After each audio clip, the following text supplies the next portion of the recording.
We're going to talk about plagues, pandemics, sometimes what's called acts of God, hurricanes, and other natural disasters.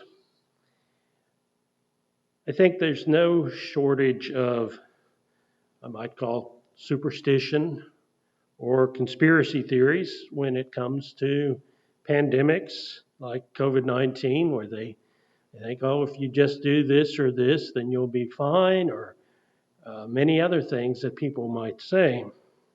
Some believe that the coronavirus is the forerunner, the first of the 7 plagues that are mentioned in the book of Revelation in the 16th chapter. I thought it would be a worthwhile study for us, even though we may kind of know where we're the answer to this question that's kind of leading with this there. But I thought it would be a worthwhile study to answer, is COVID, if it's not sent from God to punish a certain group of individuals, then what is it all about? So we want to look at how plagues were sometimes used in the Old Testament and how they were even used in the New Testament in the Bible. Have we learned anything from the outbreak of the COVID virus? No doubt it's changed us. It's changed us in many ways, hopefully not all bad ways. Hopefully there's some positive things that we might be able to think that came out as a result of this. On a Saturday, there's a Seventh-day Adventist church. They had a sermon that was entitled Corona in Light of the Bible. And in the hour and a half sermon that followed,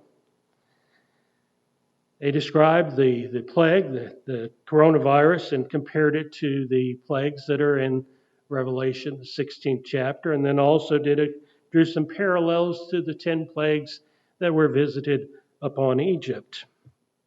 The conclusion was the world is being hit by this pandemic because it indulges in pagan worship instead of trusting in Jesus.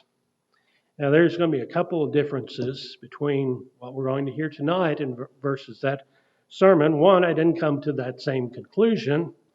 And secondly, I'm going to be much shorter than an hour and a half.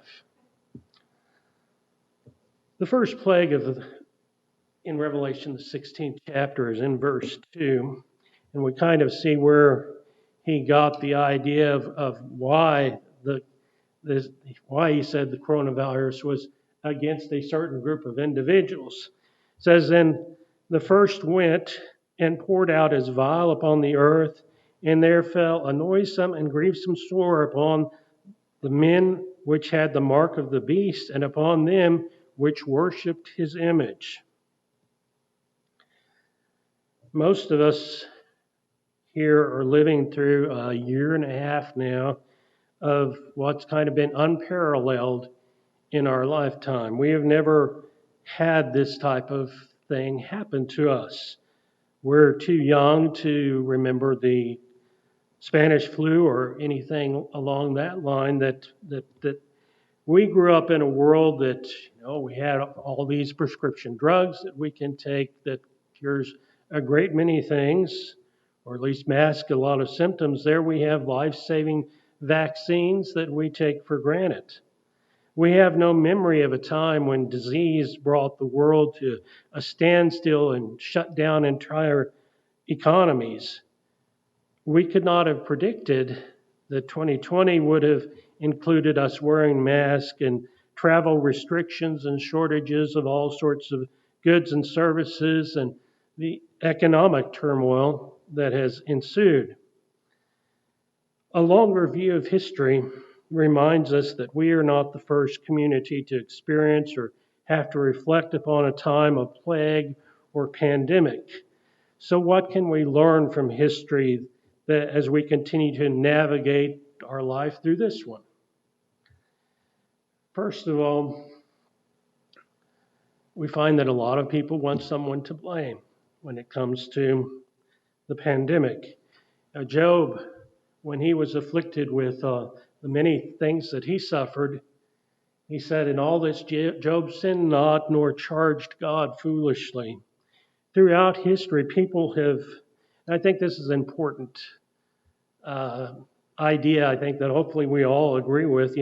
Throughout history, people have often substituted their own intuition about God, saying, "No, I don't believe God would do this," or "God, I think God would think this is fine." And they make up, basically, they create their own God instead of looking in the inspired word to understand and know God better. So it's not surprising when accusations about pandemics arise, then it begins with God. God must have sent this plague. And when you look at a plague like the coronavirus that is on such a abnormal scale that it seems kind of biblical, it feels biblical in the sense it's so far beyond the norm, it's kind of supernatural in some way. So it's fairly logical that many people will assume this is from God. God is trying to tell us something. Modern science has given us insight into the virus, told us how it spreads and how we can avoid, in some cases, maybe catching it. Still, a lot of people look for someone, anyone to blame for its existence. And historically, that someone would have often been God. Like I said, natural disasters that we mentioned at the beginning, hurricanes and volcano eruptions and whatever else, we often refer to as acts of God. The earliest records of the plagues come from the Old Testament. Anyone who read the book of Exodus or remembers the sermon series that we completed not too long ago remembers the plagues or watched the Ten Commandments movie or something along that line, kind of remember, and we have an idea of what these plagues are. That God, through Moses, unleashed upon Egypt when Pharaoh would not free the Hebrews to go and worship him. Now, not all these plagues are diseases. They all brought about destruction in some way or another, sometimes even death. In this ancient narrative, a plague served a couple of functions. It was divine punishment for an injustice. It was, the Hebrews cried out to God, and God heard their cry. They were oppressed by the slavery, the bondage that they were under, but God was interested in freeing them so that they would come and worship him. They would return to becoming his people. And that was kind of the second function, that it asserted God's power. It made them realize that he was there. He wanted to be their God. As the story unfolds, Pharaoh refuses to let the Hebrews go, and the plagues continue. So we could say, it was Pharaoh's fault that those plagues continued.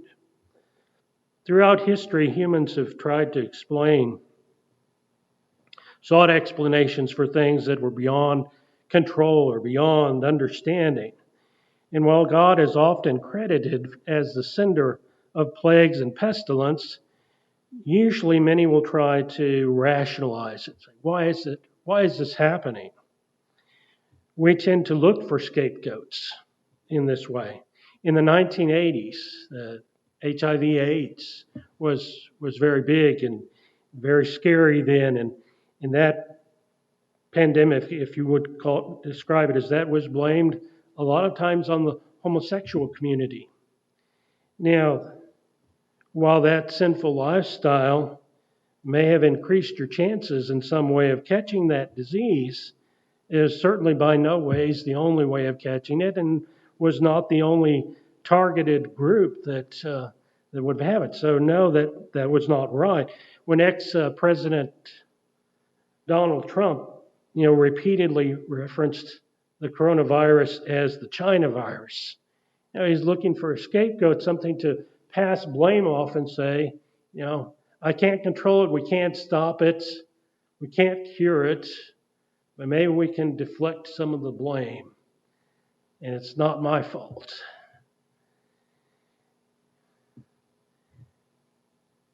In its worst form, the blame game leads to worldwide reputation to anyone identified with that group. In a number of places in the Bible, it mentions plagues or pestilence. There are a number of words that are translated into these things: sickness and plagues and pestilence, both in the New and Old Testament. For example, Leviticus the 26th chapter, verse 25, when Israel falls into violation of God's law, God says, "I will send a pestilence against you." In 2 Chronicles 6:28, Solomon says, "If there's a pestilence or famine or blight, may God hear from the temple the prayers of the people." It's sometimes hard to imagine a loving God and merciful God displaying wrath or anger against people. But His punishments have always been with the goal of repentance and restoration. We look at 2 Chronicles, the 7th chapter there, and it says, if there be pestilence in the land or so forth, locusts, caterpillars, if your enemies come, besiege your cities. In verse 29, prayer or supplication shall be made by any man. Everyone shall know his own sore and his own grief, and shall, wait, I got the wrong verse. I'm sorry. I was reading the prior verses there. So chapter 7, verses 13 and 14. If I shut up the heavens and there be no rain, command the locusts to devour the land, it's in pestilence. If my people which are called by my name shall humble themselves and pray and seek my face and turn from their wicked ways, I will hear them from heaven. I will forgive their sin and heal their land. Plague number 4 was the plague of pestilence on the livestock. As a result, the livestock died in Exodus 9, verse 3. In 2 Samuel, the 24th chapter, verse 15, God sends a pestilence that kills 70,000 Israelites because David took a census of the fighting men. Jesus said in Luke, the 21st chapter, verse 11, that there'll be plagues. Both Ezekiel and Jeremiah talk of God sending plagues, and we see these in examples: Ezekiel 14:21, chapter 33:27, and Jeremiah 21, verse 6. In Revelation, the 6th chapter, verse 8, one of the four horsemen, the pale rider, kills a fourth with wind and with the sword, famine, and pestilence. Two witnesses in the book of Revelation, the 11th chapter, have the power to strike the earth with every kind of plague as often as they want, in verse 6. We already mentioned at the beginning the 7 angels that have the 7 plagues that of those severe judgments in Revelation, the 16th chapter. So we have a lot of examples of plagues and pestilence and so forth that are brought, and many times it's attributed to God when you look at the Old Testament. On the opposite side of that coin, we find things like the great psalm of protection, the 91st psalm. In verses 5 and 6 says, "Thou shalt not be afraid of the terror of the night, nor of the arrow that flieth by day, nor of the pestilence that walketh in the darkness, nor of the destruction that wasteth at noonday." In the New Testament, Jesus healed disease and sickness, every sickness as well as plagues. Look at Matthew, the 9th chapter, verse 35, chapter 10, verse 1, Mark chapter 3, verse 10. Just as God chose to use plagues in the Old Testament and disease to show his power in the Old Testament and to verify who he was, Jesus used plagues, the curing of those plagues, as a verification of who he was. when he came. And he gave power to his disciples in Luke the 9th chapter, verse 1, that they could also verify their message by use again of healing those that were sick. God still allows sickness for his own purposes, but sometimes disease, even widespread diseases, are simply, what they are. They happen to come to us and happen to come to us the way that man was, has influenced and developed the earth. There's no way to determine whether or not, right now, by looking at things that, if God sent this for some purpose, some specific reason. We know in Romans, the 11th chapter, verse 36, that he is in control of all things. And then we know that in Romans 8:28 that all things work together for good for those that love God and are called according to his purpose. Now, for argument's sake,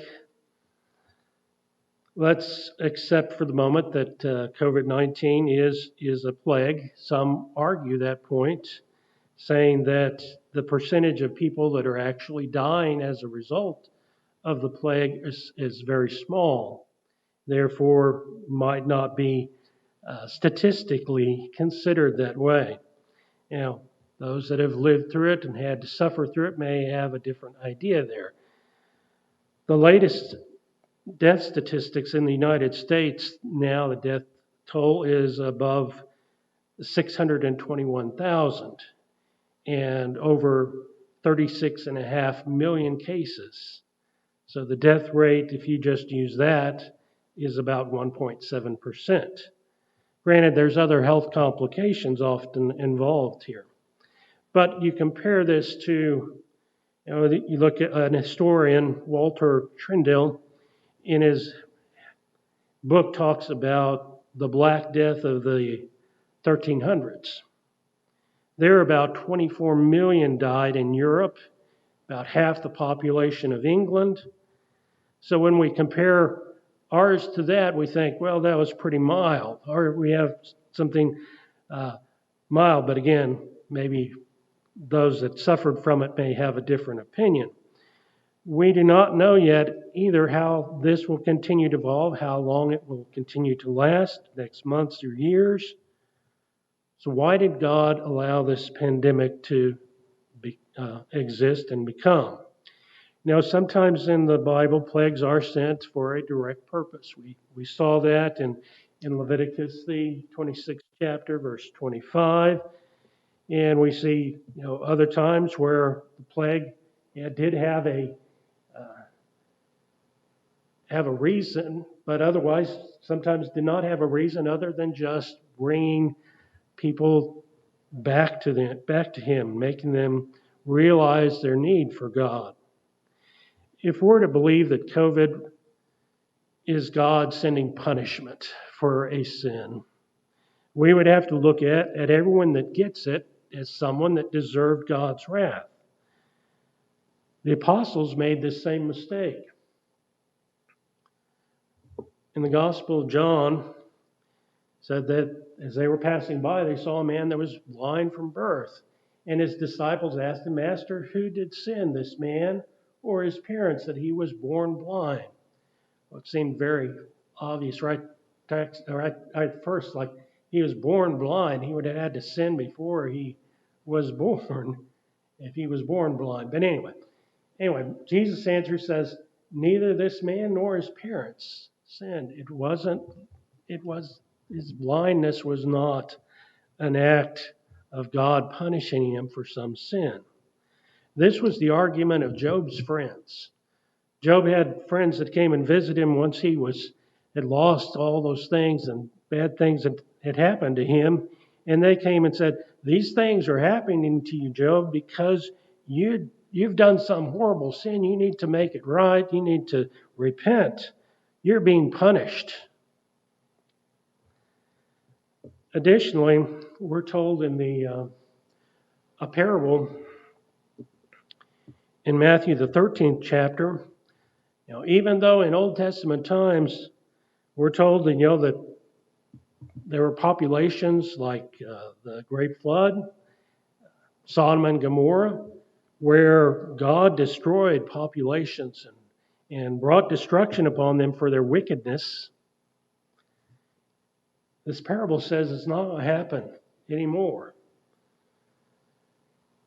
Let's read it real quick. The kingdom of heaven is likened to a man which soweth good seed in his field. But while men slept, the enemy came and sowed tares or weeds among the wheat and went his way. And when the blade had sprung up and brought forth fruit, then appeared the tares also.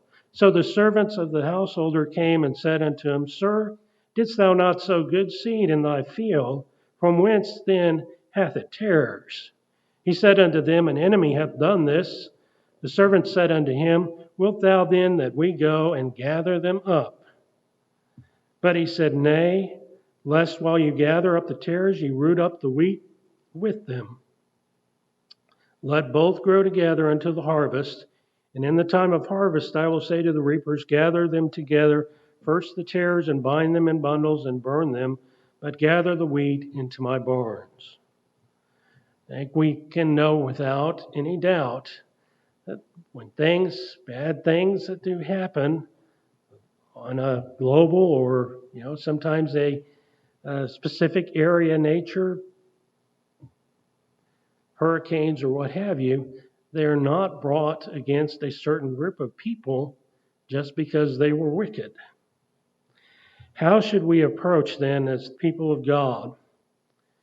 I think, first of all, we have to, on the very basic level, realize that God is with us.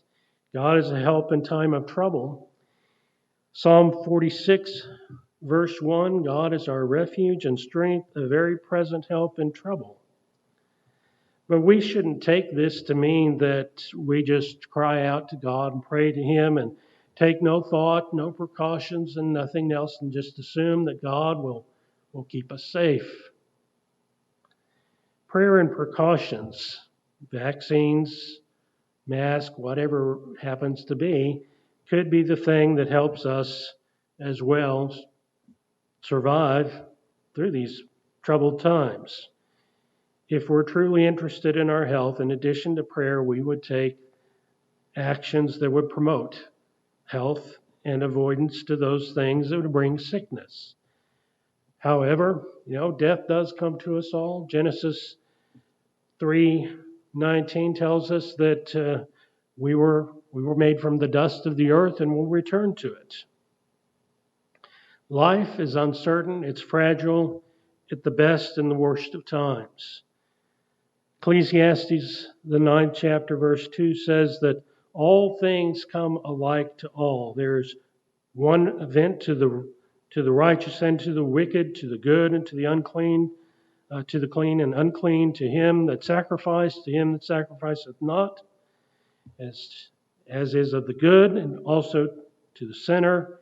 He has sworn that he might feareth an oath. Jesus in Matthew, the 5th chapter, verse 45, says that He causes the rain to come upon both the just and the unjust, the sun to rise upon the evil and the good. But our days are numbered.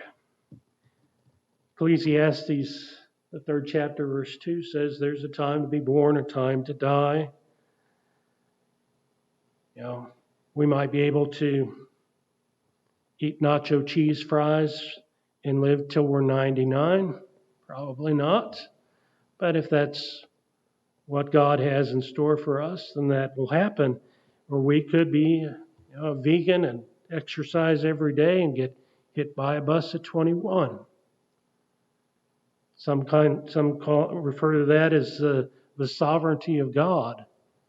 It's in God's hands how long we will live.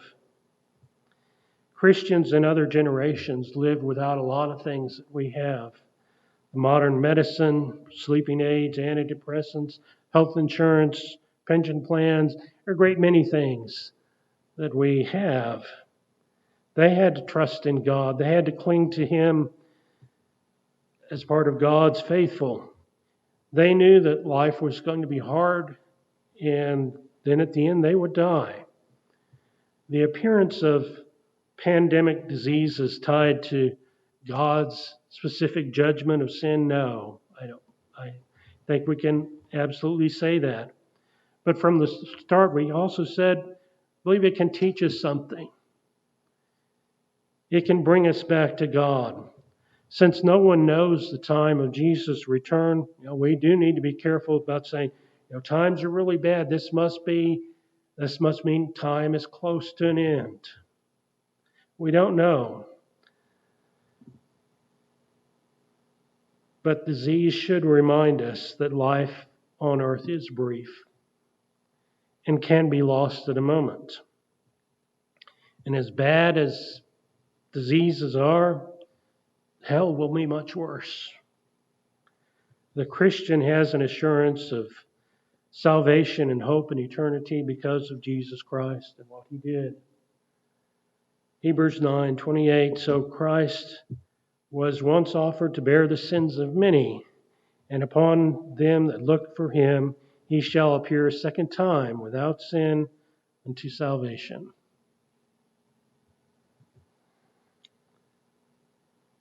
There's a song that one of the few songs I really remember my dad singing when I was young, and it's brought me comfort over many years. The song is called I Know Who Holds Tomorrow.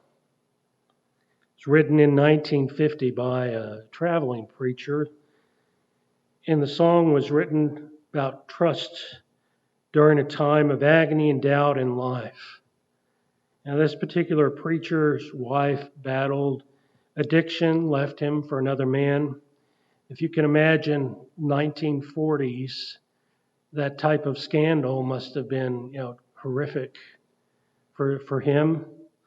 And though he tried to forgive and reconcile, it never happened, and he suffered depression and grief. He wondered why God would have reserved this fate for him if he was trying his best to lead a life and dedicate his life to God. In the depths of his sadness, he began to hum a tune, and next thing he knew, he had a song that he had written about the future and not knowing what God had in store, but knowing that God was with him every step of the way.